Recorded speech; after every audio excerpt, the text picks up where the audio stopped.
Good night, fellow punters. The clock on the wall is nearly 11 o'clock. 7 minutes away from 11 on Thursday night. Back with two for tomorrow. Both of them in Cork. I had a few narrowed down, I thought, last night, but they're either too short or the race is turning out to be more competitive than I thought. So I left well alone. A few of them got odds on. I had no prices last night. We had, what today? We had 4. 2 placed. Looking for Linda. I was leaving her alone after that. She didn't break well out of the stalls. I thought she'd be a front runner, getting her hair to pass like last year and a year older. Not the case, broke last. Lucky enough to finish 4th.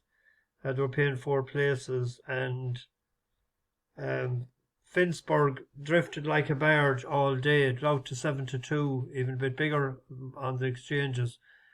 And I can't know why they were expected to turn the tables on the other one, the Wallaby. And the one I was afraid of, and I spoke at it last night, Ponte Elias, Newton's well handicapped to win it. And it won.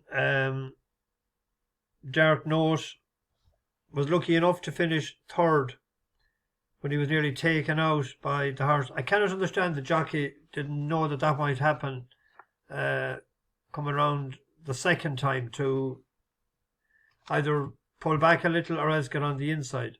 I'd often wondered the brains of some of these books. Reminds me of a fella, he goes to a lot of football matches, and when he sees a stupid mistake made by a younger player, he just always say, and he probably got 600 pints and is leaving. A lot of those jockeys mightn't have done the leaving, but I can't understand they don't be more clever upstairs some of the time. Convincing disappointment, I'd say it'll be one for, that was in Dundalk, it'll be one for Listowel, for Joe Murphy. We were on Cuban Confusion. The winner drifted out to 4-1.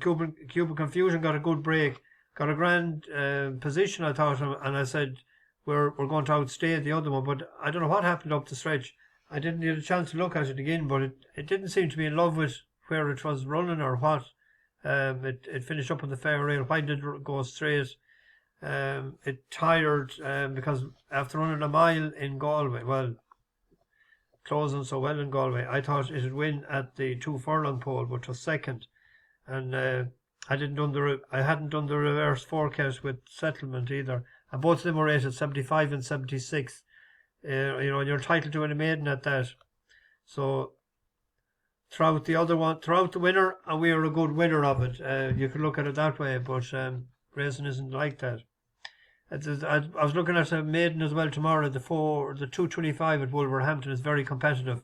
We have a horse that we backed the last day that I thought would win, Charlotte's Web, but it's a great maiden. There's 5. It'll be worth watching alone tomorrow. Never mind having a bet in it, because a few of it has good form first and second time out. We had an interest in Deauville.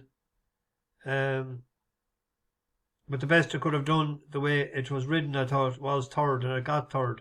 GRB had the run of the race, drove on, and it was very impressive by economics.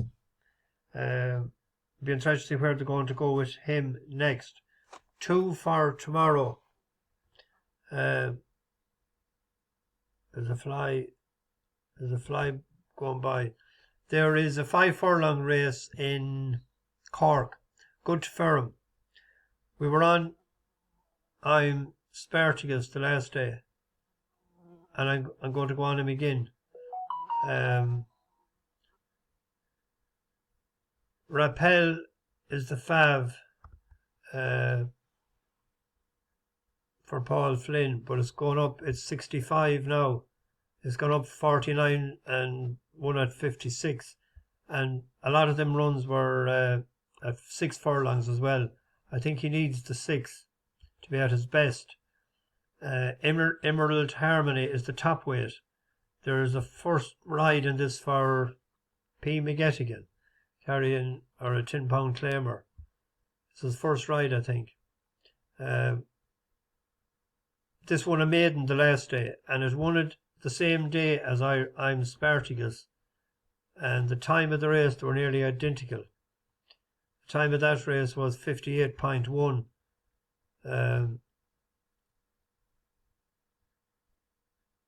Won well enough, showed nice speed, but the bit of experience I'm going with I'm Spartacus, and the weight, that horse is carrying 10 stone what?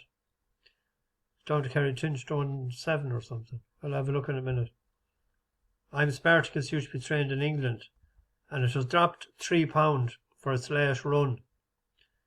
If any can enlighten me as to why it was dropped £3, it's down from 61 to 58.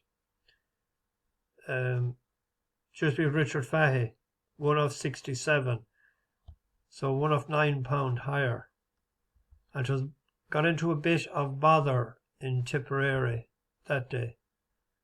We see it here coming with the It's Movento in front on the left, red star on Fantasy, bust along in between the pair of Sam's Express, running on as I'm Spartacus, also coming late, Novella Sport ahead of Maggie McGrath and Reinforced, Sporting Hero is next, and Railteen Fantasy on the stand side is challenged by Novella Sport as these two battle on ahead of I'm Spartacus and Reinforced, and it's Novella Sport getting on top, rapid double been caught, Railteen Fantasy just second from I'm Spartacus. Would definitely be in second, only for the horse came across him there a couple of 100 yards away from the line. It has a bit of experience. I'm hoping that Emerald Harmony will go out in front, and the inexperience of the jockey and our experience, Adam Caffrey.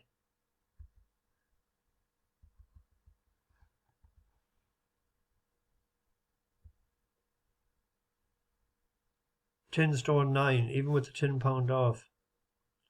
Adam Caffrey taking off 3. So if you get 92, safety net back at each way, but I'll be hoping that it'll win tomorrow. In the race after it, it's the Platinum Stakes, a listed race.